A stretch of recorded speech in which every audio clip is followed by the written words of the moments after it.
Assalamualaikum warahmatullahi wabarakatuh. Waalaikumsalam warahmatullahi wabarakatuh. Selamat siang rekan-rekan semua. Alhamdulillah hari ini kami sudah menjalani proses pemeriksaan interview, yang mana dalam pemeriksaan tadi ada 25 pertanyaan, yang pada prinsipnya adalah dalam poin-poin yang dilaporkan oleh Ketua Pengadilan Jakarta Utara. Tetapi di sini kami menjawabnya juga memang apa adanya dan secara objektif. Nah, mungkin nanti untuk lebih jelasnya bisa dijelaskan oleh rekan kami. Ya, terima kasih kepada rekan-rekan. Selamat siang menjelang sore ya. Jadi pada dasarnya kami di atas sangat tenang ya dalam pemeriksaan. Tidak ada dalam arti kata klien kami ini, Bapak Firdaus ini tertekan, tetapi happy. Penyidiknya pun sangat profesional, mempertanyakan pertanyaan-pertanyaan sesuai substansi apa yang dilaporkan.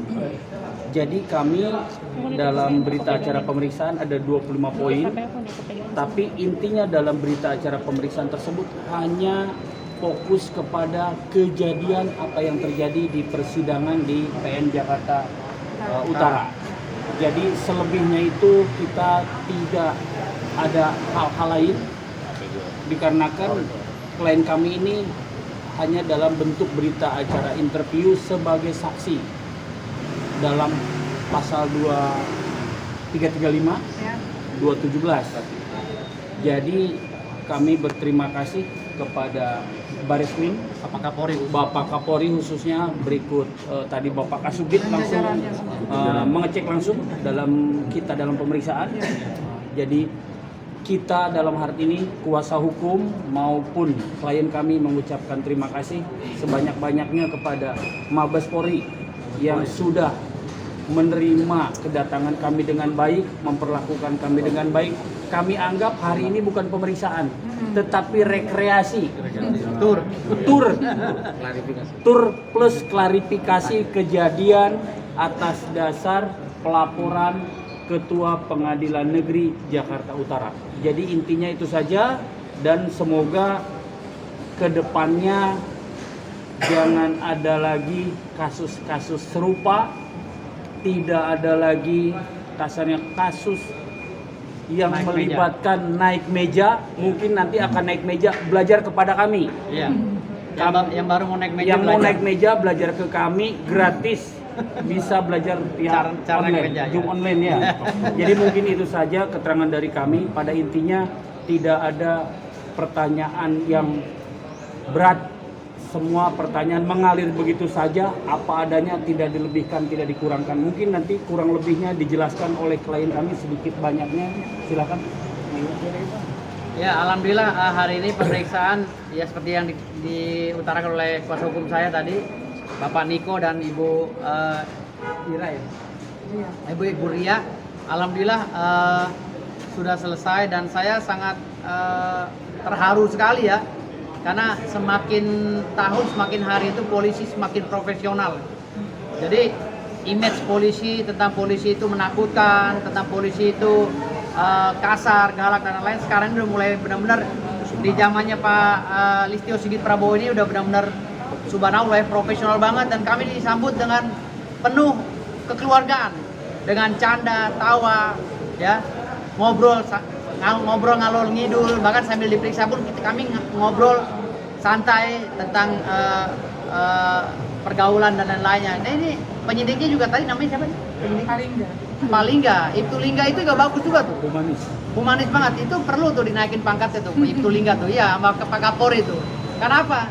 Karena Mabes Polri ini benar-benar memberikan rasa nyaman gitu.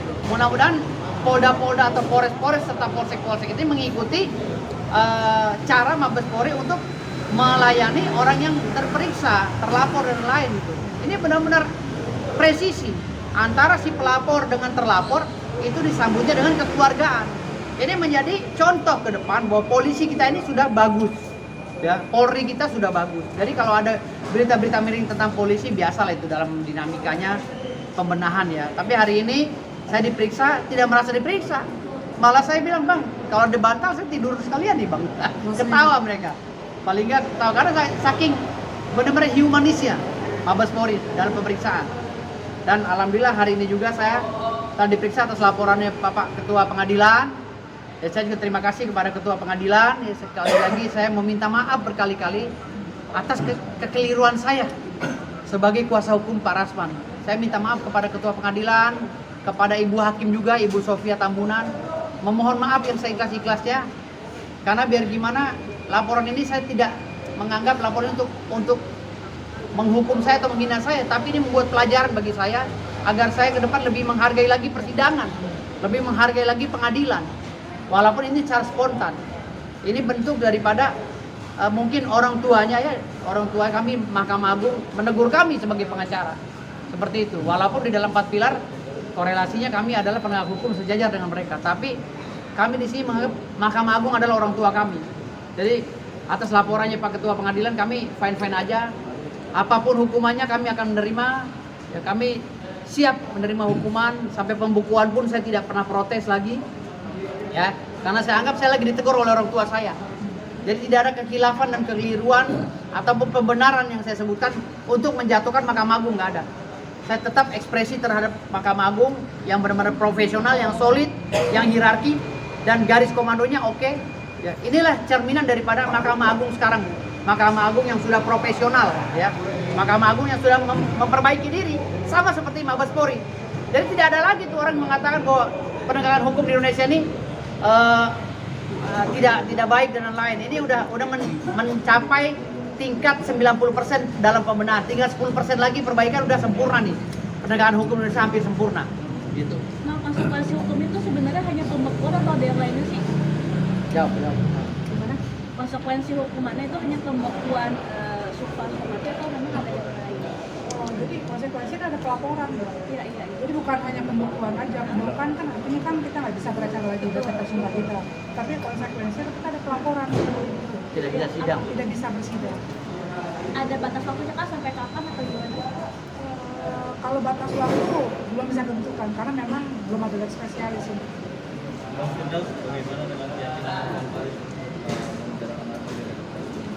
Enggak, Hotman Paris suruh sembuh dulu deh, kok kasihan kalau ngomong gitu lagi sakit begitu. Takutnya dia ntar koma, ntar lewat lagi, kasihan gitu. Udah sekarang suruh sembuh dulu Hotman Paris, fokus dulu biar kumpul sama keluarga gitu loh. Nggak usah julid-julid sama gue, kan gue udah bilang gue nggak mau ngomongin masalah ini sebenarnya sama Hotman Paris. Kasihan, dia tuh senior gue, orang udah tua. Tapi udah tua tuh harus mikir, punya cucu, tobat, nasuha. Udah menjelang hari akhir ini, udahlah baik-baik sama anak istri, keluarga, nggak usah membangga-banggakan kehidupan yang hedonis dan lain. Nggak ada gunanya, mati nggak ada yang dibawa. Mati cuma di kotak, di peti doang. Gitu loh, pakai jas, paling jas berapa duit gitu loh. Jadi udahlah, sekarang nih untuk Bang Hotman Paris, udahlah.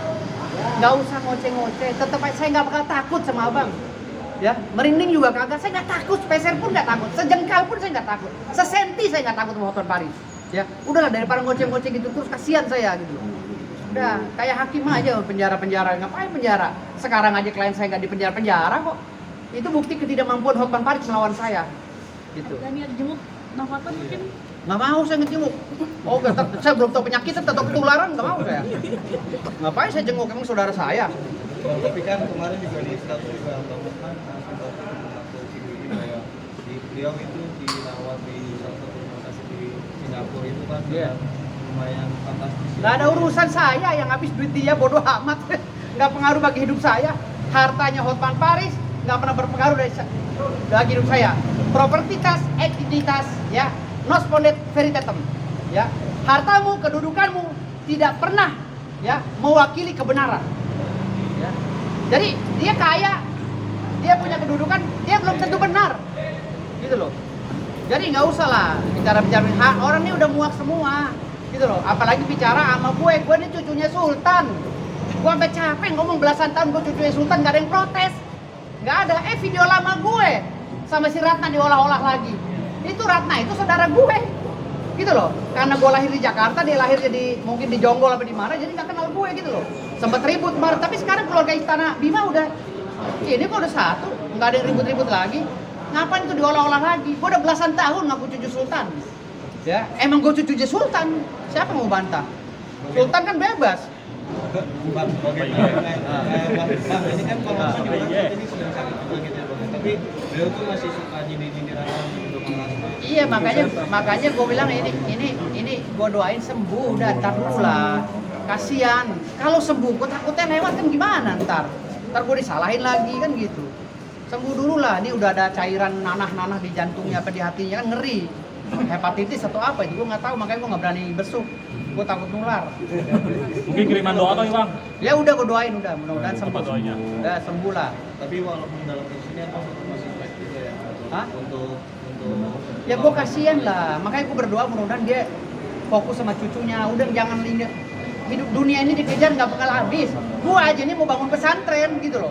Gue aja udah males sama kehidupan dunia yang hedonis. Gue mau bangun pesantren, gue naik mobil ecek-ecek, dia bilang, emang mobil gue begitu? Bukan gue nggak mampu, karena gue udah nggak mengarah ke situ hidupnya, udah mengarah ke mendirikan pesantren yatim piatu, duduk bersama-sama anak yatim piatu, ngajarin ngaji, itu hidup gue. Progres gue ke sana begitu. Menjelang hari akhir hidup tuh seperti itu. Bukan gue ke sono kemari. Memang iya hak prerogatif seseorang, tapi kan ya gue sebagai orang biasa ya udahlah hati-hati aja. Hati-hati ketularan penyakit ini HIV. Bang, tapi yang bikin abang yakin banget fight sama Hotman apa mungkin perjalanannya apa? Hah? Yang bikin abang yakin banget bisa melawan Hotman dan yakin menang? Gue punya ilmu, ya. Gue punya ilmu dan gue pinter. Udah itu aja. Gue yakin itu aja.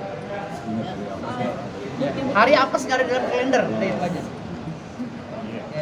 Oke. Oke. Oke. Thank you. Bang Sultan kita mantap. Ya. Lagi-lagi Goib. Enggak, gue mau cabut nih, gue dia baca nyampe salin dulu, beli salin. gitu Pak. Enggak, gue udah telat.